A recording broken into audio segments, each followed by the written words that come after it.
James Clear wrote Atomic Habits, and in Atomic Habits, he describes the adaptations in British cycling and how they tried to put everyone on the podium for that home Olympics. And the Tour de France team that Bradley was on at the time did that as well. And what they looked at was every way that they could to find 1% gains. So for example, in the cycling shoes, there's laces.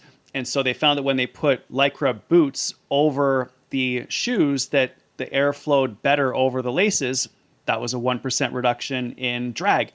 Then they discovered that the type of rubber that you use on the tire can decrease the amount of drag. Then they changed and found the optimal tire inflation pressure. That was another 1%. They found that when they put their elbows in a different position and their hands in a different position, that was another couple percent. And so by making all of these little tiny micro changes, which you can implement immediately, you can get 3 to 5% more watts, which if you're next to someone and it's, you're at that edge of pushing yourself to the absolute limits and you've got 3% more, you beat everybody. And that's actually what happened. They ended up having an incredible run of success for a few years.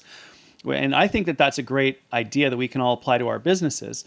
Imagine if you did a sort of a forensic audit of your business with your team, and you're not looking for massive changes in the way that you work, but what if all of you looked and tried to find 3 to 5 little tiny 1% wins in your business? Maybe that's one more phone call per week. Maybe that's one SOP, standard operating procedure, that you implement this quarter that enables you to be a little bit better, right? Just all of these little tiny things, when compounded, I think makes exponential growth achievable, sustainable, and a lot less stressful too, because you're not looking for massive overhauls. You're looking for all of these little tiny things you can do that, when done consistently, lead you to peak performance that's sustainable and healthy at the same time.